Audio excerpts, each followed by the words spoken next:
Hi Libra, welcome to your December reading. My name is Linda. I've already shuffled the decks I'm going to use for your reading today and thrown down your spread. So what we have here is where you are now, the challenge you face, the resources you can use. You have the Wheel of Fortune twice. The hidden forces, the potential outcome. Alright, this is interesting. Because of the way that I do my readings, and I use multiple different decks, so for every position of the spread you have the chance of getting every card from the deck, but the probability of that happening is pretty small. So when it does happen, it's always obviously particularly of note, so we'll talk about it. Let's take one rune here to figure out what is the spiritual lesson in your experience at this time. Okay, so it actually feels really good. It feels really good, but there is this feeling here of something challenging that you're up against that is requiring you to be particularly courageous, I would say. Courageous, to be very, very honest as well. I'm getting the feeling here that there's maybe a couple of things I'm picking up on with the Knight of Swords in reverse. One is that you might have spoken too soon about something. You might have broached a person or a topic and been very, what's the right word? Uninhibited, unfiltered, and spoken your mind about something which maybe you didn't mean to. For some people, I feel like this might have been some communication that you had in private, but might have now like rippled out into the other areas of life where it has gotten to people who maybe it wasn't intended for, and so there's some kind of consequence for that. For other people, this is more about you being a bit more brash and bold and confident and a little bit less overthinking and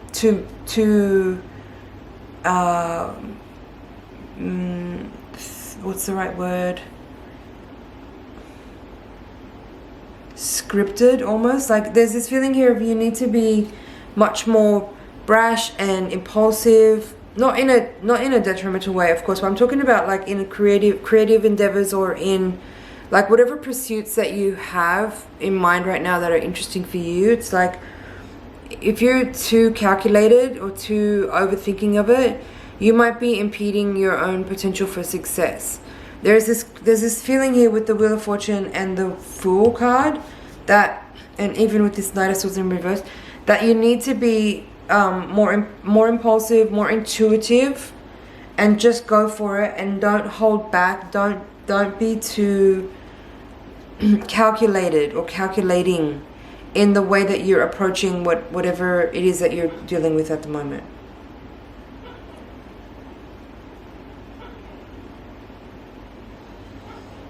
Yeah, Wheel of Fortune coming out twice in your reading, once upright and one in reverse, in the positions of the challenges you face and the resources you can use. This is saying keep things moving. Keep things moving. Whether you've had failures or successes in the past, it doesn't matter. Don't be attached to either of them. Keep the energy moving. Just keep it moving. Things will naturally start, have a middle, and have an ending. Always. That's natural. That's life. That's literally everything. There's an inception, a conception, there's a middle period, and then there's a completion and an ending. And that's basically the message here. Is like just keep the energy moving, keep things moving, keep trying new things, keep being brave and bold and trusting in yourself. Continue to cultivate your intuition and your gut instincts so that you can overcome any times or moments in life where there's a risk of becoming stagnant or stuck. And just keep things fresh, keep things interesting, keep things alive.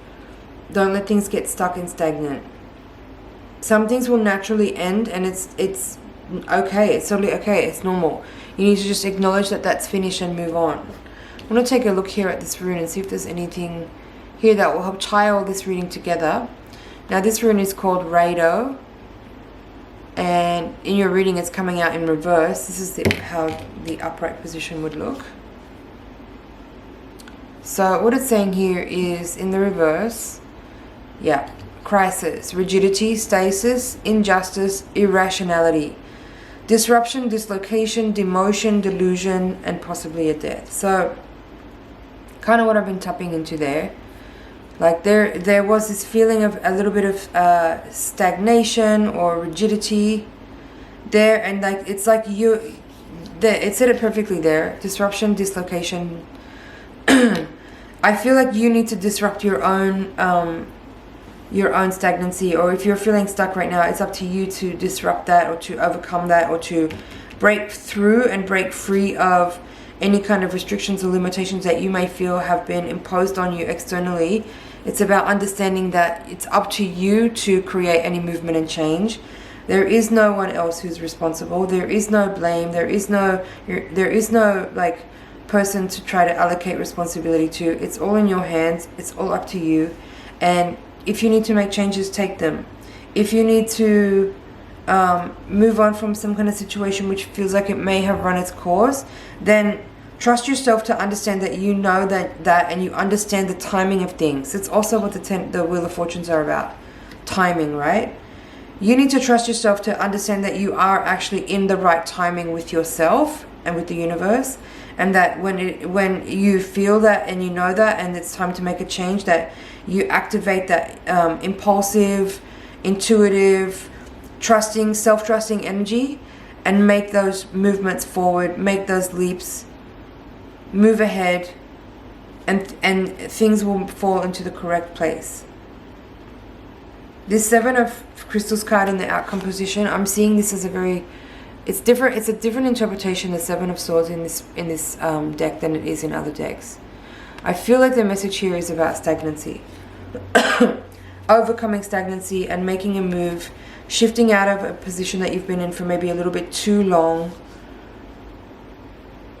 And now you've come to this point where you've overthought it so much that you've maybe talked yourself out of it, or you've convinced yourself of something that's actually not really true. Break through and break free and break through of any sort of mentally imposed limitations or restrictions that you feel are there, because they're not actually real ones. They're just your own perceptions of what you think is possible for you, or what you think you're capable of, or what you think is available to you. And I hate to tell you, Libra, but you're wrong.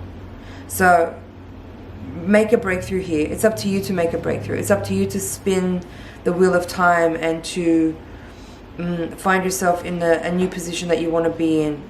You've got to get yourself there. Take action. Now's the time to take action. That's what I feel here. This is not a time to be contemplative. This is a time to be impulsive and intuitive and act on like visceral, intuitive impulses that you're getting, and don't try to second guess or overcomplicate things by trying to think through. Just take action, Libra. Just take action. Alright, that's it for your reading for December. Thank you so much for watching, Libra. It's been an honor and a pleasure. Please like, share, comment, and subscribe, and I'll see you in the next reading. Bye for now.